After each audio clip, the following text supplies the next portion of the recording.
पात्रेण सत्यस्यापीतं मुखं योषावादित्यपुरुष योषावहम् ॐ ब्रह्म असतो मा सद्गमय तमसो मा ज्योतिर्गमय मृत्योर्मामृतं गमय। ॐ असत् दूर भगवन सत्य का वरदान दो, दूर कर दुखी मेरे भगवन शुद्ध ज्योति। मृत्यु बंधन को हटा मृत्यु हे भगवान दो, प्रकृति पातों से छुड़ा आनंद मधु का पान। सर्गारंभे मनुष्याणां कल्याणाय दयानिधि, प्रकाशयति यो वेदान् तं वन्दे परमेश्वरम्। वन्दे देवदयानन्दं वेदविज्ञानवारिधिं, सत्यवेदानानि सर्वेभ्यः प्रयच्छति। तपोविज्ञानभूतात्मा वेदार्थानां प्रकाशक, प्रणूयते दयानन्द ऋषिकोटिमुपागत। यागानां वास्तवं येन श्रौतानां वर्षमेधया, विवृतं याज्ञवल्क्येन श्रद्धया तं नमाम्यहम्। ओम शांति शांति शांति। वंदनीय मातृशक्ति आर्य समाज मानसरोवर के यशस्वी प्रधान जी, मंत्री जी, अन्य उपस्थित सभासदगण, मेरे प्रिय श्रुति श्रोताजन, प्रिय बच्चे, देखिए परमात्मा की कृपा होती है, उसी को सत्संग का लाभ मिलता है, अन्यथा मिल नहीं सकता। और सारी अनुकूलताएं ही वो परमात्मा ही प्रदान करता है। अपनी इच्छा हो, लेकिन इच्छा बिल्कुल हार्दिक हो, तब परमात्मा प्रेरित करता है, सहायता करता है। और उसकी कृपा बिना हमारे को सत्संग लाभ हो नहीं सकता। अपन निश्चित मानो इस बात का, चाहे संख्या कम हो चाहे अधिक हो, लेकिन हमारा तारतम्य जो परमपिता परमात्मा से जुड़ा हुआ है, आर्य समाज से जुड़ा हुआ है, वो हमेशा अटूट रहे। अनेकों विघ्न बाधाएं भी आती है, प्रतिकूल परिस्थितियां भी आती है, कई सारी स्थिति आती है, लेकिन फिर भी हमारी आस्था अटूट रहे। देखो वर्तमान में ये कावड़ का प्रचलन बहुत ज्यादा चल रहा है। इतनी बरसात होगी, सड़क पे तो जाएंगे, लेकिन लेके आएंगे। तो वो चाहे उसको अंधश्रद्धा कहो चाहे और कहो, लेकिन एक आस्था की दृष्टि से उनके अंतर्गत क्या है।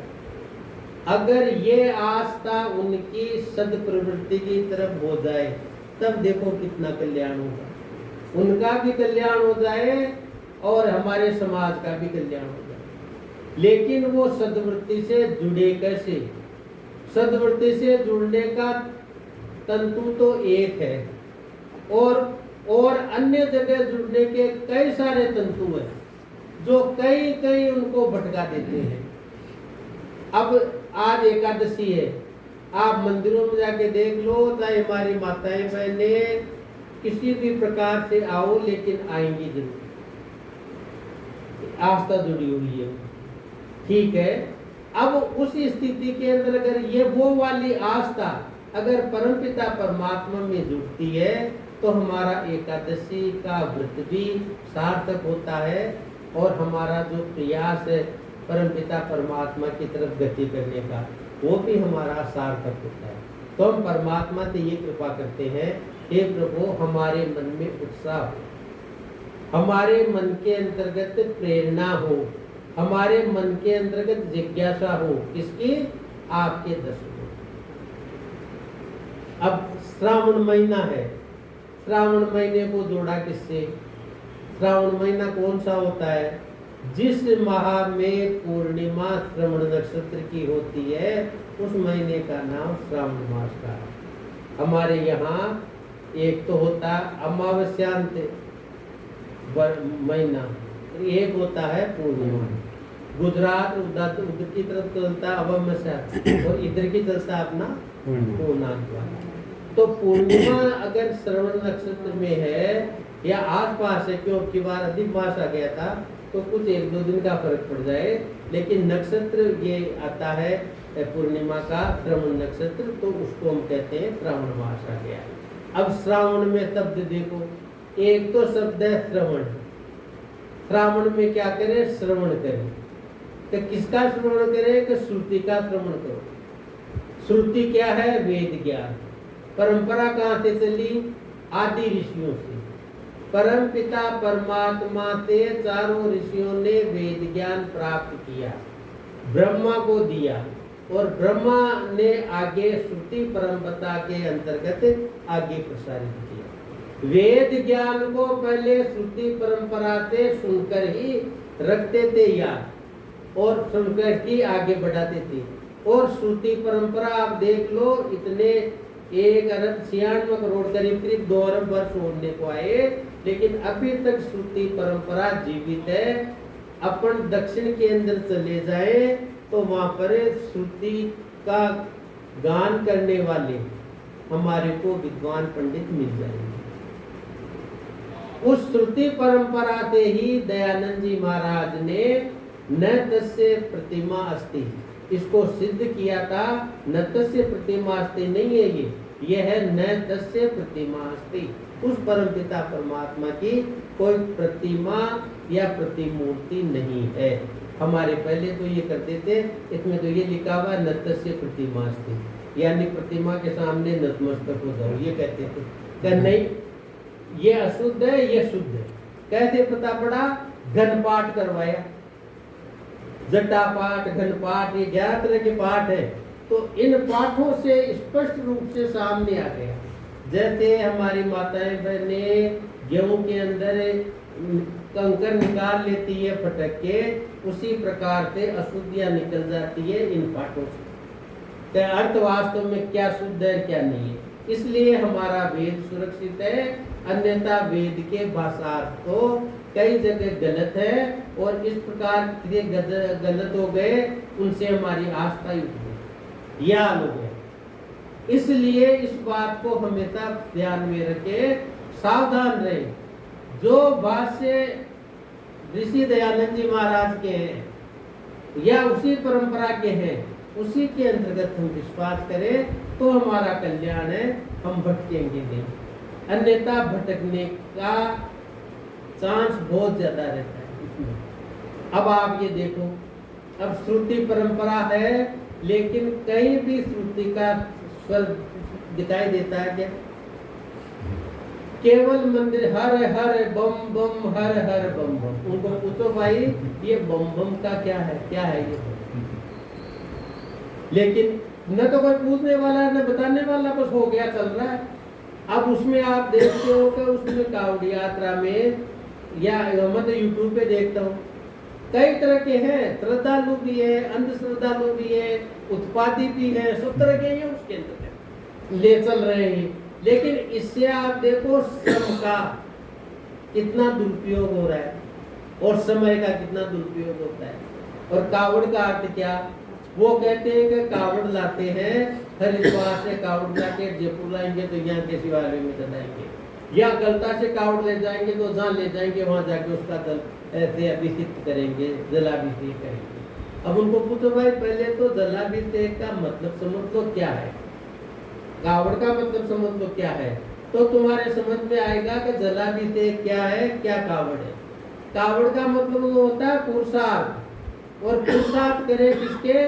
कावड़ का चढ़ानी है, शिव मंदिर में चढ़ाते हैं ये कावड़। तो पहले शिव को देखो, शिव है क्या? ये जो कावड़ चढ़ाते हैं शिवलिंग के ऊपर, इसकी कथा तो अगर शिव पुराण में देखे, आप यूट्यूब पे देख लेना। मैं तो इस व्यास पीठ के ऊपर बैठ के और अनुशासनहीनता नहीं करूंगा, उसको पढ़कर या उसको बताकर, इतनी अश्लीलता है। दूसरी स्थिति यह है कि एक ये मानते हैं कि साहब हमारे तो शिवलिंग का आरती है, नहीं हमारे तो शिवलिंग का आरती है ज्योति, परमात्मा की ज्योति। तो कैसे प्रकट हुई? तो आदि के अंदर यह देखा था कि वो एक ज्योति प्रकट होगी। तो ब्रह्मा जी थे, वो विष्णु भगवान थे, तो देखा भाई इसका पता लगाऊं कहाँ है, ये कौन क्या है। तो पता लगाने के लिए वो चढ़े ऊपर, तो आगे तो ऊपर की तरफ चढ़े, एक तो ब्रह्मा ऊपर की तरफ चढ़े। तो उसके अंतर्गत ये हुआ, ऊपर जाते गए लेकिन कहीं और शोर नहीं। और विष्णु चले पाताल की तरफ, दोनों चले और दोनों जाके वापस आके कहा भाई देखो ऐसी बात है। विष्णु ने तो कहा मैं तो नीचे तक गया, मेरे को तो कहीं और शोर नजर आया। और ऊपर चढ़े वो क्या नाम ब्रह्मा जी, तो उन्होंने कहा कि हाँ देखा हमने। क्या देखा कि हाँ उसमें इसका छोर देखिए। क्या देखा कि उसमें एक तो थी गाय हमारे पास में, एक था केतकी का वृक्ष। इसके सामने देखा हमने, ऊपर तक जाके देखा, इसका ऊपर और छोर है। तो उसके और छोर देखा तो फिर कहा भाई के गवाह लाओ, गवाहों का जमाना है। तो गवाह एक तो गाय, इसको पूछ लो। तो गाय ने पूछो भाई गाय माता हाँ का है, यहाँ पर शिव जी का लिंग था, उसके ऊपर मैंने दुग्धाभिषेक कर दिया। और दूसरा वो कह दिया कि वो केतकी का वृक्ष, केतकी कहते हैं केवड़े को जो डालते हैं ना खुशबू के अंदर, वो उसके फूल ऊपर गिर गए। तो अब ये स्थिति हो गई। तब वो ज्योति प्रकट होकर कहा परमेश्वर के रूप में कि तुम झूठे हो। परम पिता परमात्मा अनादि और अनंत है, इसका और छोर नहीं है, न तो आदि है न अंत है। और ये जो झूठ बोले हो, उस महादेव ने कहा कि ये झूठ बोली गाय, तो इसका मुख, जिस मुख से झूठ बोली वो अपवित्र रहेगा, पवित्र अपवित्र चीजें का भक्षण करेगी ये गाय। और केतकी के वृक्ष के लिए कह दिया कि इसका मेरे ऊपर कभी चढ़ेगा नहीं केतकी का फल, ये कहा। तो अब इससे क्या समझ में आ रहा है?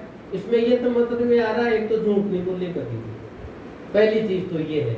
झूठ बोलने का सबसे बड़ा पाप लगता है, क्योंकि सत्य के ऊपर आधारित हमारी धुरी टिकी हुई है। झूठ बोलने पे ये होता है, बड़ा अपराध लगता है इसका।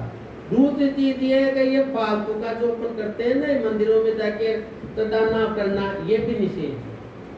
ज्योति है ज्ञान की, और ज्ञान की ज्योति है अंतरात्मा में प्रदीप्त हमारी। परमात्मा परम ज्योति है, तो ज्योति से ज्योति का तो मिलान हो जाएगा, निराकार का निराकार से, लेकिन निराकार का साकार से नहीं हो सकता। साकार को तो देख सकता है, वो उसकी आंखें देख सकती है, परमात्मा की शक्ति दी आंखों के अंदर भगवान ने। लेकिन उस जो अंतर्निहित ज्योति है उसको देखने के लिए तो निराकार आत्मा ही अधिष्ठित है, इसके अलावा शरीर का कोई अंग नहीं जो उस ज्योति के दर्शन कर सके। ये स्थिति आती है के अंदर। लेकिन ये कोई बात समझे मान्य जब उसका कल्याण है। अगर इस बात को समझ के चले तो हमारा भी कल्याण हो सकता है, आज भी कल्याण हो सकता है। श्रावण के महीने के अंदर अपन देखते हैं खेत हरियाली से भर जाते हैं। हमारे कृषक बंधुओं के पास में कोई विशेष काम नहीं रहता। बरसात होती है, घर से बाहर आना जाना भी कम होता है।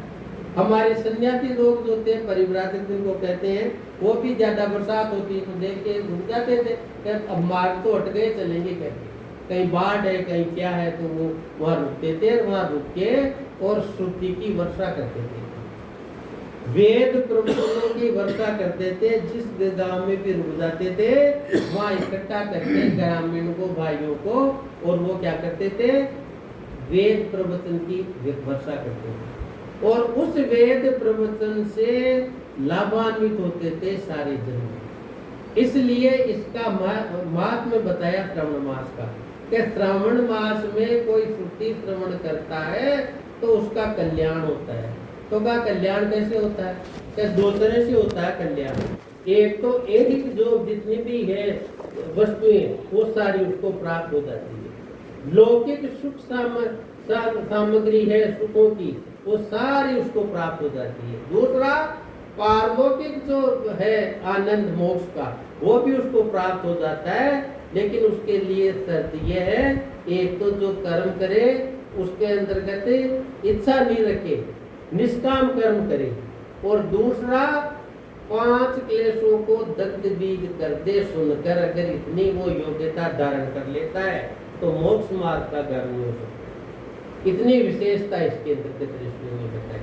अब देखो आप, श्रावण का महीना लगते ही जो बारिश की बूंदें नीचे गिरती है, अब इसमें भी देखो आप, ज्यादातर महत्ता किसकी है? जल की है। और लोग ज्यादातर जल कहाँ से लाते हैं? हरिद्वार से। क्या गंगा जल सबसे सर्वश्रेष्ठ है? क्यों? ये न तो कभी खराब होता, पारदर्शी होता है, अच्छा होता है। ठीक है, मान दिया। अब इसकी उत्पत्ति कहाँ से मानी? इसकी उत्पत्ति है सिर की जटा से। ऐसे कहते हैं कि शिव भगवान शंकर की जटा में से गंगा निकली, इसलिए उनका नाम ही क्या हो गया? गंगाधर।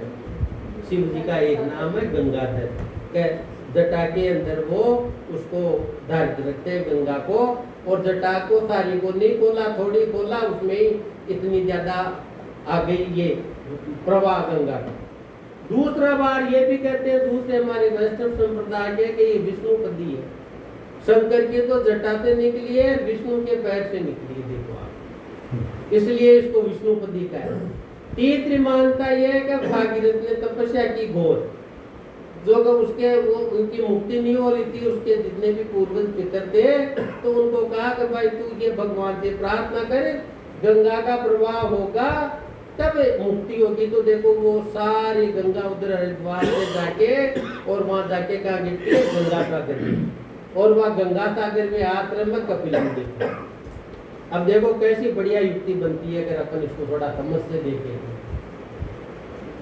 गंगा है ज्ञान का प्रतीक, कहाँ रहता है? परमात्मा के मस्तिष्क में। परम पिता परमात्मा के मस्तिष्क में सृष्टि का सारा ये वेद ज्ञान था, उसके के अधीन सृष्टि की रचना हुई है। वेद ज्ञान को क्या कहते हैं हम?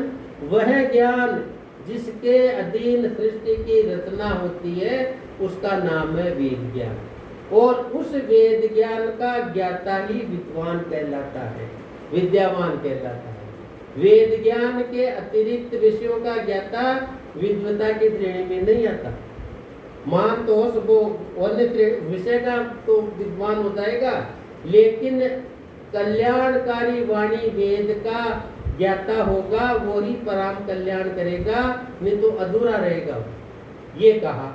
फिर कहा कि ये परमात्मा का जो ये वेद ज्ञान है, इससे जो प्रस्फुटित अन्य ज्ञान है, वो सारी सृष्टि का ज्ञान किसमें है? समाहित परमात्मा की वेदवाणी। तो वो वेदवाणी का परमात्मा के मन। कोई भी हम चीज बनाते हैं, हमारी माताएं पहले जो खाना बनाएगी, हलवा बनाएगी या और मिठाई बनाएगी, इनके दिमाग में पहले रहता है इतना तो आटा लेना, इतनी शक्कर लेना, इतना घी लेना, ये पहले रहता है ना। ये पहले रहेगा तो सामग्री हो जाएगी तैयार। इसी प्रकार से परमात्मा के मस्तिष्क में वेद ज्ञान है कि सृष्टि के जो सत्व रज तम जो ये कारण द्रव्य है, इनसे कार्य द्रव्य रूप में जो प्रकृति उत्पन्न करनी है वो कैसे करनी है, ये ज्ञान उसके मस्तिष्क में रहता है। इसका नाम है ज्ञान गंगा। अरे ये गंगा क्या, परमात्मा के मस्तिष्क में तो आकाश गंगाएं तक रहती है। एक आकाश गंगा में करोड़ों अरबों तो सूर्य रहते हैं, और हमारे जैसी जाने कितनी पृथ्वियां रहती है। इस आकाश गंगा को धारण करने वाला, उनके ज्ञान को धारण करने वाला वो परमपिता परमात्मा। ये जो नदी हम देखते हैं भौतिक, ये तो साधारण है, लेकिन इसको इस हिसाब से समझे तो परमात्मा कौन है? महाशिव। शिव कौन है? कल्याण करने वाला। कल्याणकारी वाणी क्या है? वेद। वेद के अतिरिक्त कोई वाणी कल्याणकारी नहीं है, इसलिए इसको शिव वाणी भी कहा है। तो वो शिव के मस्तिष्क से गंगा निकली और आगे चली। आगे क्या है? विष्णुपति कह दिया। विष्णु भी उस परमात्मा का नाम ही है। सर्वव्यापक परमात्मा को विष्णु कहा है। कहाँ तक विस्तार है उसका? हिमालय से लेके सागर तक। ये पृथ्वी का हम यहाँ भारत के अंदर देखें तो यहाँ तक का विस्तार है, इसके आगे तक भी विस्तार है। इसलिए उस परमात्मा का नाम क्या है? विष्णु नाम है। तो वो ज्ञान गंगा व्यापक परमात्मा जहाँ जहाँ है वहां तक वो ज्ञान गंगा पहुंचेगी, वहां तक कल्याण है। अब वो कहते हैं कि भागीरथ के जो पूर्वज थे उनको मुक्ति नहीं मिली। मुक्ति क्यों नहीं मिली उनको? न तो दर्शनों का ज्ञान था, न वेद का ज्ञान था, ये अधूरा दूसरा ज्ञान था जो इस श्रेणी में आता नहीं है, इसलिए उनको मुक्ति नहीं मिली। तो भागीरथ ने प्रार्थना की, क्या प्रार्थना की भागीरथ ने कि अब जो ये पूर्वज गए तो गए, लेकिन वो पूर्वज वही तो है नहीं स्थिति में, वो भी दूसरी योनि में आए होंगे।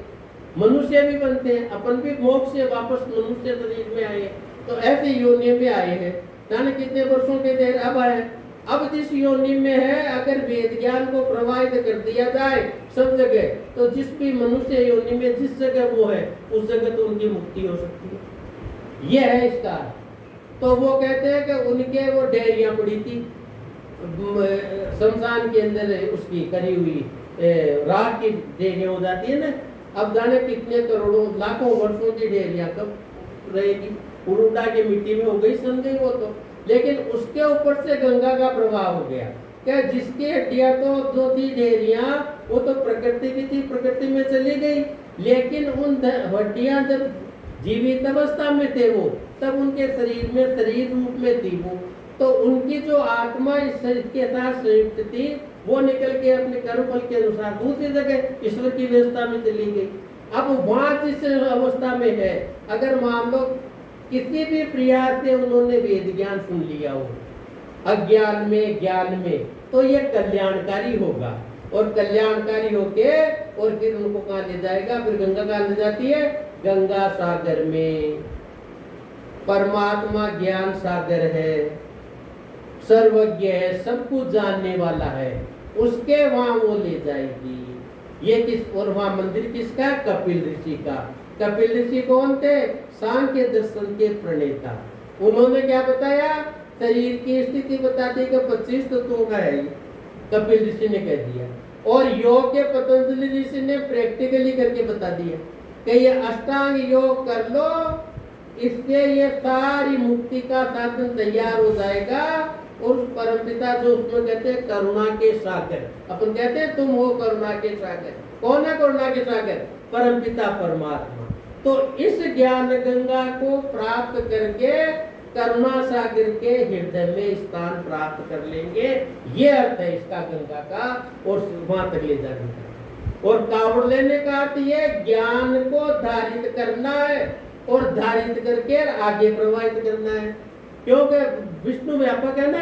तो अब हमारे लोग क्या करते हैं, जैसे मान लो गांव में से सब लोग तो जा नहीं सकते ऋषियों मुनियों के पास में, जो प्रतिष्ठित लोग चले जाते हैं, पढ़ के वहां अच्छी तरह से आते हैं, और ज्ञान घर घर में आके अपने गांव में उस वेद का प्रचार प्रसार करते हैं, उस प्रकार की क्रियाएं करते हैं। हम भी क्या करते हैं, बच्चे भी क्या करेंगे, बड़ों को देख के करेंगे। अब जैसे ये बच्चे ये हवन में आहुति देंगे, मंत्र बोलेंगे, भजन बोलेंगे।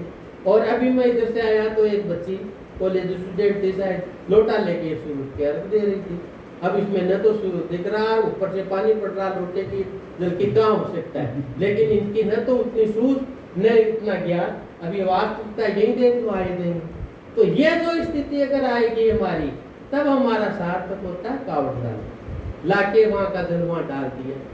अरे श्रावण में तो परमपिता परमात्मा जलाशय है पूरा, वो खुद वर्षा करता है चारों तरफ से, और वर्षा भी देखो कितनी अच्छी करता है। वर्षा का जल पृथ्वी पे पड़ता है तो तप्त भूमि सरस हो जाती है, और जो उसके अंदर बीज अंकुर पड़े रहते हैं वो प्रस्फुटित हो जाते हैं, अंकुर निकल के आनंदित करने वाले अच्छे फूल पौधों के पौधे के रूप में तैयार हो जाते हैं। जीव जंतु जो मेंढक वगैरह समाधि में पड़े थे, अन्य जो कीड़े जानवर अंदर पड़े थे, सब उनकी डोगरियां निकली आती है, बाहर दिखता है पूरी मकबत चली हुई, कैसे हुई, उस परमपिता परमात्मा की कृपा से। तो उस परमपिता परमात्मा का पृथ्वी पर ज्ञान पड़ा, हमारा शरीर भी तो पार्थिव है, इसके ऊपर ज्ञान पड़ेगा, बुद्धि प्रकाशित होगी, और बुद्धि प्रकाशित होके हमारे अंदर भी उसी प्रकार के अंकुरण प्रस्फुटित होते हैं जैसे प्रकृति में प्रस्फुटित होते हैं। हम भी हमारे लक्ष्य, ये पौधे पूछा भाई पौधे क्या करते हैं पढ़ के, कब पौधे बड़े हो जाते हैं, फिर क्या करते हैं, कब फिर इनमें फूल आते हैं, पत्तियां आती है पहले तो, और फिर क्या आते हैं, फूल आते हैं, फिर फूल आने के बाद में क्या है, फल आते हैं, और फल आने के बाद में क्या करते हैं, फिर तो नष्ट हो जाते हैं। हाँ, वनस्पतियां जो अब दो तरह के हैं ना, वनस्पतियां और अन्न, अन्न के पौधे तो हो जाएंगे खत्म, और वनस्पतियों के लगे रहते हैं वर्षों तक, जैसे आम है, सीताफल है, दूसरे जो वृक्ष है उनके। तो अब ये जो है अन्नो वही औषध, अन्न ही औषध है। तो हमारे शरीर में हमारा औषध क्या है? मनुष्य शरीर है 84 लाख योनियों में औषध किसके? मोक्ष प्राप्ति के लिए। तो इस मानव शरीर के अंतर्गत हम आ गए और ये श्रुति ज्ञान सुन लिया और हमारे वर्षा हो गई बुद्धि के अंदर वेद ज्ञान की, तो उसी के अनुसार हमारा सारा शरीर चलेगा। अंतःकरण भी उसी प्रकार से भीगेगा, आनंदित करेगा और हमारा शरीर भी उसी प्रकार से चलेगा। सारी क्रियाएं वेद विहित होगी और वेद विहित होगी तो हम अष्टांग योग की तरफ गति करेंगे। अष्टांग योग की तरफ गति करेंगे तो फूल बनेंगे, जैसे पेड़ों में फूल आते हैं, और जब फूल आके किसकी तरफ बढ़ेंगे आगे?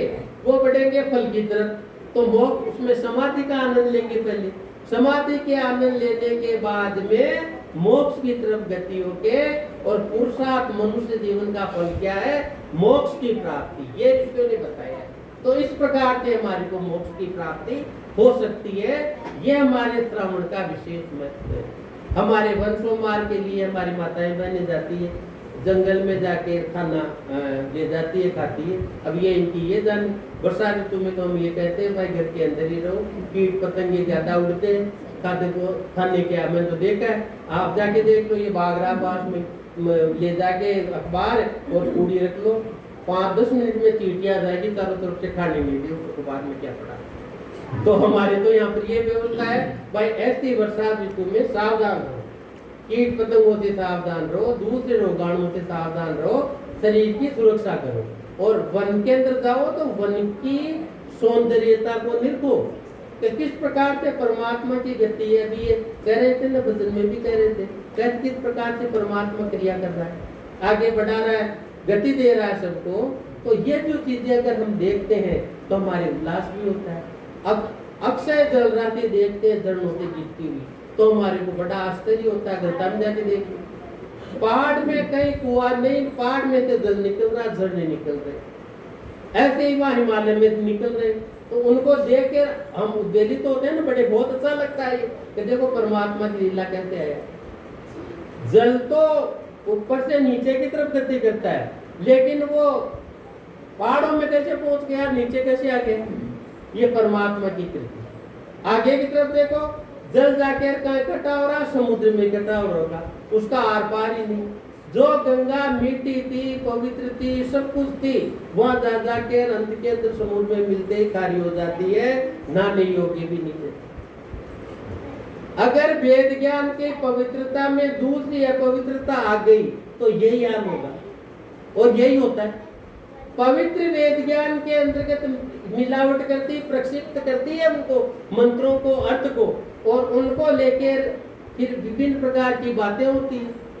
आजकल यूट्यूब पे भी चला हुआ, और रामदेव वो हो गए ना प्रिय, क्या रामपाल की बातें, तो उनके चेताटी फिर हो गए कि ये देखो इसमें ये लिखा हुआ, ये उल्टा, वो सारी बातें बताते हैं निकाल के उनके अपने जो शिव पुराण है, पद्म पुराण है, ब्रह्म वैवर्त पुराण है, इनमें से निकाल के बताते हैं। सही भी कह रहे हैं, उनको देख के पृष्ठों में लिखा हुआ है। क्यों हुआ? ये प्रक्षिप्त हो गया, गंगा जल में अपवित्रता मिल गई तो ऐसा हो गया। वैज्ञानिक तो ये कहते हैं कानपुर के बाहर में तो पीने लायक नहीं है वो जल, और स्नान करने लायक नहीं है, इतनी गंदगी आ गई उसमें। इसी प्रकार से हमारे यहाँ गई सत्य चित्त आनंद परमपिता परमात्मा की ज्ञान कर्म उपासना करनी थी, पवित्र उपासना करनी थी, पवित्र कर्म करना था, पवित्र ज्ञान ग्रहण करना था, सारे पे मलिनता आ गई। ज्ञान की जगह तो अज्ञानता आ गई, विद्या की जगह विद्या आ गई। अब दायिका उपासना की जगह जो चेतन की उपासना करनी थी, उसकी जगह जड़ की उपासना आ गई। तो जड़ की उपासना की तो माते फूटेंगे भाई, जड़ में लगाओगे तुम मस्तिष्क को। इसलिए चेतन की उपासना जो चले। देखो मेरा समय हो गया है, मैं परमपिता परमात्मा की प्रार्थना करता हूँ, हे परमपिता परमात्मा, श्रावण में जैसा सामर्थ्य आपने रखा सृष्टि को ऊपर प्रस्फुटित करके आगे बढ़ने का, उसी प्रकार से हमारे अंदर भी सामर्थ्य रखो, हम भी हमारे लक्ष्य मोक्ष की तरफ गति हो, श्रवण की श्रुति परंपरा के तहत हम चलें, हमारे को श्रुति श्रवण का सौभाग्य प्राप्त हो और उसके अनुसार हमारा आचरण हो। संस्कृति निगमे मई मातृते निगिराविसी, इसी प्रार्थना के साथ ओम शांति।